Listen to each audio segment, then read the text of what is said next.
Ayan, hi guys, good morning. Ngayon Atoy ba ano eh? Hi. Huh? Bago kong ligo kasi bede mo kabaluan yan. Hi guys, good morning. Oh, di ba ang ganda ko? Pak. Oh, bago akong paligo. Ngayon, magme-makeup tayo. Una natin gagamitin ay ang BB cream. Yan, lagay natin sa palad. Tapos paldutuldok-tuldok lang yung lagay sa mukha. Sa iba't ibang parte sa ating mukha, sa mata, sa pisngi, sa noo. Tapos, ayan. Tapos, i-blend lang natin yung BB cream gamit ang ating palad. Yan, dapat pantay yung pagka-blend. Yan. Para maging mukha makinis. Tapos, i-apply natin tong Nichido. Yan. Itong Nichido ay isang powder. Ayan. Lagay natin sa mukha. Padip-dip lang yan. Paglagay dyan sa pisngi, sa noo, sa ilong. Yan. Dapat sakto lang yung paglagay. Tapos, hayaan lang muna natin yung powder.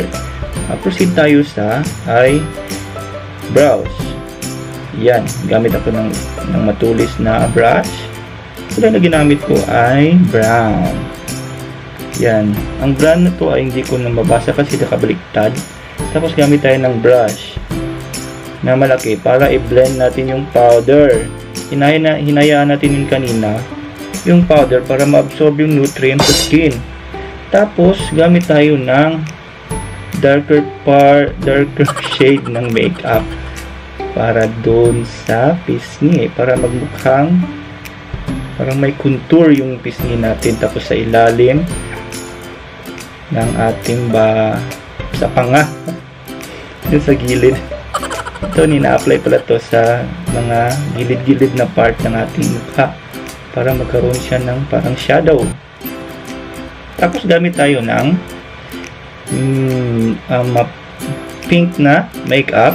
Ilagay natin dyan sa pisngi para maging rosy cheek yung dating, para maging fantastic. Yan. O, diba? Tapos sa baba. Tapos proceed na tayo dito sa yan na kulay brown.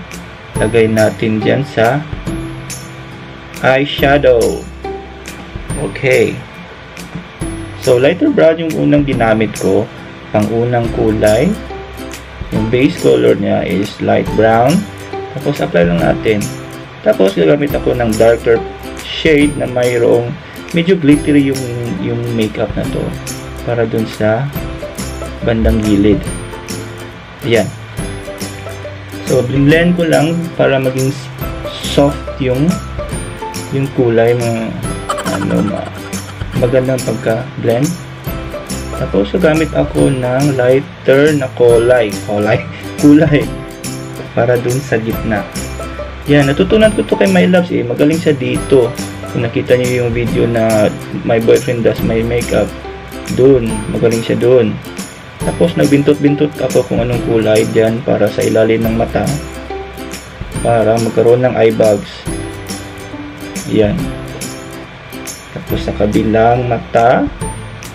Tapos gamit ako ng kulay black na makeup para sa doon. Sa bandang gilid ng mata. Para magkaroon siya ng shadow. Magkaroon siya ng depth. Ayan. Tapos na ako sa eyeshadow. Proceed tayo sa eyeliner. Yan ang ginagamit kong eyeliner. Matulis na eyeliner para maging manipis lang yung pagka-drawing. Yan, dahan-dahan lang. Tapos, iti-curl natin yung eyelashes ko para maging fabulous. Yan. Curvaceous. Ibabrush pa natin. The more na pataas yung eyelashes mo, the more mas fabulous. Okay. So, ngayon gagamit ako ng puting lapis. Ito ay para sa mata. Para maging fresh look siya. Yan, kabandahan lang kasi delikado itong ginagawa ko. Biniblend ko lang yun sa bandang ilalim. Yan, matapit ako matapos. Tapos yung susunod na step ay lalagay sa ilong para maging magmukhang shiny, para maging oily look. Yan, subscribe naman dyan.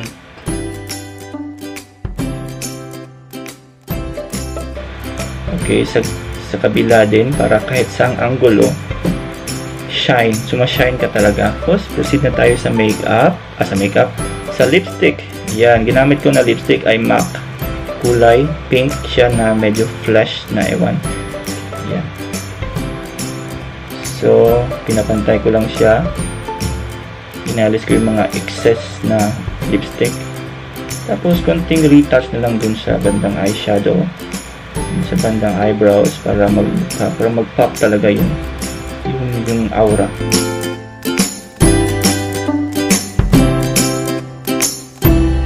Yan, di ba? Ang ganda ko. Very, very fabulous.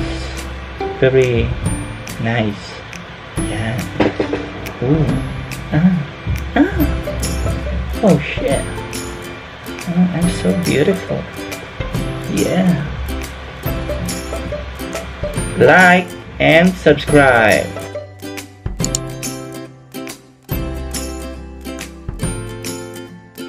Like and subscribe. Mana bebe?